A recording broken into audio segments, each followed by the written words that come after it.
Profound political disunity. This was a key feature of the Roman Empire in its final slide to collapse. The shared values and consensus which had held the empire's core together dissolved, leaving petty fiefdoms to war among themselves for what power and swag remained. Today we have several types of political disunity. Superficially, the two political theater wings of the Demo-publicans stage a bitter partisan war over whose vision of the U.S. holds an increasingly enfeebled political power. But this is all theater and artifice. Neither wing has any vision or values of substance. Each slavishly serves their masters, the corporate cartels and financial oligarchy, while feeding their vast constituencies in the savior state with borrowed treasure to maintain the power. However, the real disunity is between a doomed status quo and those willing to deal with reality. Right now, those willing to deal with reality are few, but they have the distinct advantage of reality on their side, while the status quo has only propaganda, artifice, phony political theater, and empty promises. The disunity stems from the public's innate desire to hold on to the empty promises and cling to hope offered by the status quo that these grandiose, impossible promises will be met, despite the abundant factual evidence to the contrary. Every attempt to lead the public towards the realization that the present is unsustainable is crushed by a frantic assault by the cartels and players who will lose power and profits when the status quo crumbles. Promises always sound better than reality until a crisis punctures the promises.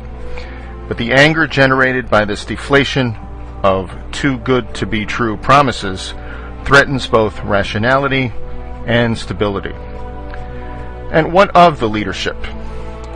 The weakness of what passes for leadership today is not just a matter of bad luck, but of the corruption of politics to the point that it only attracts sycophants, moral midgets, and sociopaths.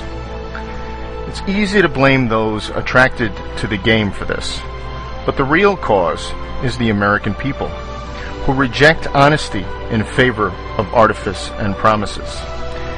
The American public is childlike, self-centered, myopic, ill-informed, and ultimately uncaring about anything but getting what's theirs. Thus, anyone who promises that their share of the swag will remain untouched wins, and anyone who suggests the swag is unsustainable is rejected. To the degree a nation gets the leadership it demands, then the U.S. is in trouble. We are now a nation of spoiled teens who get to elect their parents. No surprise, the ones who never enforce any penalties, those that have learned never to challenge their own bosses, the kleptocrats, and who dole out the most allowances, win every time. Thus we get leaders who refuse to challenge the financial power elites and cartels because the status quo would devote all of their wealth and influence to defeating such a challenger. And we get leaders who refuse to be honest with the American people because that honesty is rejected as unwelcome. A real leader persuades the public to grow up rather than pander to their primal desires. But such a leader would only have one term of office, let alone be elected at all. A funny thing happens when a nation allows itself to be ruled by kleptocrats. Such rule is intrinsically destabilizing, as there is no longer any center to bind the nation together. The public sees the value system at the top as I, me, and mine.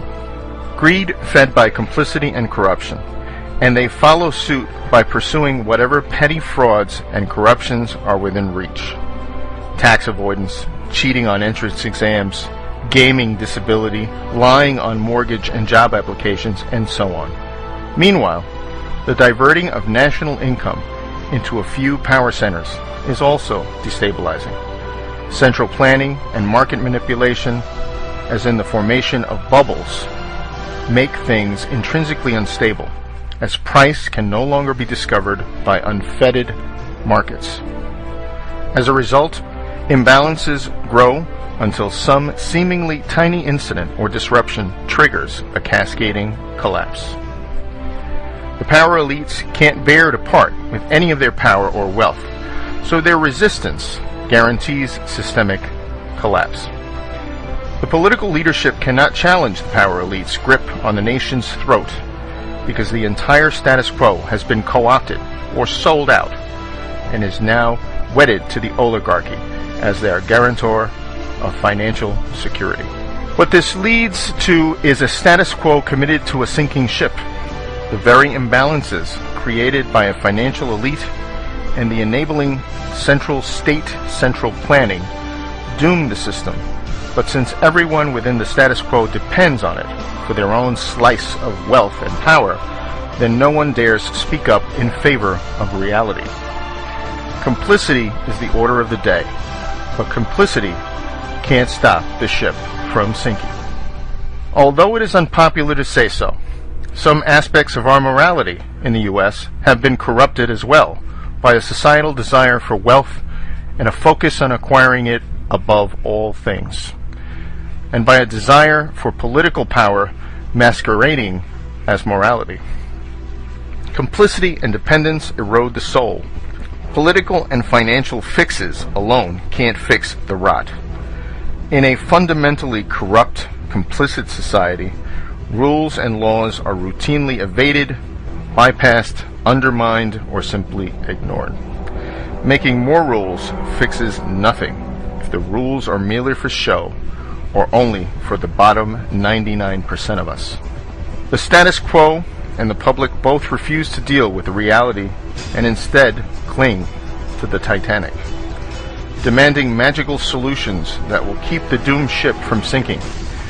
There is no such magic, of course, and so the ship will go down, and disorder will reign. It might take the shape of a financial crisis, such as devaluation or hyperinflation, or it might take a political crisis, such as a quiet coup by elites or an outbreak of resistance to the heavy-handed central state.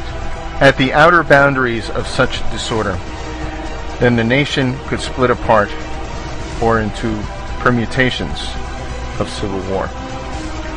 The salient feature of instability is its unpredictability. The longer the nation waits to deal with unwelcome realities, the greater the eventual destabilization. What happens as a result of that inevitable destabilization will ultimately be up to us.